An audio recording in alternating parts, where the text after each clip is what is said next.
নমস্কার বন্ধুরা, আপনাদের স্বাগত জানাই। বন্ধুরা, নবজাতক শিশুর জন্য বার্থ সার্টিফিকেট কিন্তু একটা গুরুত্বপূর্ণ অংশ এবং এটি অতি অবশ্যই করতে হবে। তবে এই বার্থ সার্টিফিকেট পাওয়ার ক্ষেত্রে আমাদের কিন্তু খুবই হয়রানির শিকার হতে হয়। কোথাও পৌরসভা অথবা ডিস্ট্রিক্ট হসপিটাল অথবা আপনার গ্রাম পঞ্চায়েতে বিভিন্ন জায়গায় বিভিন্ন স্তরে অথরিটিরা যারা থাকেন তারা কিন্তু আমাদের খুব হয়রানির শিকার হতে হয় আমাদের। তো সেক্ষেত্রে আপনারা কিন্তু খুব সহজে কিভাবে অনলাইনে মাত্র 1 মিনিটে বা বার্থ সার্টিফিকেটটি আপনি ডাউনলোড করতে পারবেন। অথবা অনেক ক্ষেত্রে আমরা দেখে থাকি আমাদের বার্থ সার্টিফিকেটগুলো দীর্ঘদিন ডাউনলোড করার ফলে তাদের যে সাইন রয়েছে বা ডিজিটাল সাইন রয়েছে সেটি কিন্তু কার্যকরী হয়ে থাকে না, সেটি অনেক সময় ক্রস সাইন হয়ে যায় অথবা ইনভ্যালিড হয়ে থাকে। তো সেক্ষেত্রে আমাদের করণীয় কি, চলুন আজকে আমাদের পুরো বিস্তারিত আমরা জানবো।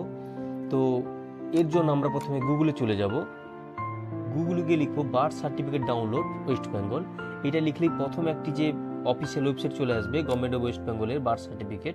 এইখানে আমরা ক্লিক করব। ক্লিক করার পরে একদম দেখবেন ডান দিকে সিটিজেন সার্ভিস আছে, এরপর 2 নম্বর যে অপশন রয়েছে বার্থ, সেই বার্থে আমরা ক্লিক করব। ক্লিক করার পরে এখানে বিভিন্ন অপশান থাকবে। এরপর যে আমরা 4 নম্বরে দেখবেন ডাউনলোড সার্টিফিকেট আছে, এটা মেনলি আমরা এখানে যাবো। এছাড়াও অন্যান্য অপশান রয়েছে, অ্যাপ্লিকেশন করতে পারেন, আপনি ট্র্যাক করতে পারেন, বিভিন্ন ধরনের অপশানগুলো আপনি এখান থেকে দেখতে পাবেন।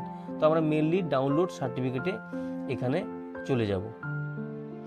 ডাউনলোড সার্টিফিকেটে ক্লিক করার পরে এখানে আপনাদের সার্টিফিকেট নম্বর বা রেফারেন্স নম্বর, অর্থাৎ এটি হসপিটাল থেকে বা নার্সিংহোম থেকে ডিসচার্জ হয়ে যাওয়ার পরে আপনাকে একটা কিন্তু পৌরসভা, গ্রাম পঞ্চায়েত অথবা হসপিটাল থেকে একটা সার্টিফিকেট রেফারেন্স নম্বর দেবে। সেই রেফারেন্স নম্বরটা আপনি বসিয়ে দিয়ে এখানে আপনারা রিসেন্ট ওটিপিতে ক্লিক করবেন। ক্লিক করার পরে ওটিপি চলে আসবে। ওটিপি চলে আসার পর সাবমিট করবেন। সাবমিট করবে যে ডাউনলোড যে অপশন দেখতে পাচ্ছেন, ডাউনলোডে ক্লিক করবেন। ক্লিক করলে নিচে দিকে ডাউনলোড হয়ে যাবে। এরপর সার্টিফিকেটটি ওপেন করার পরে নিচের দিকে স্ক্রল ডাউন করবেন।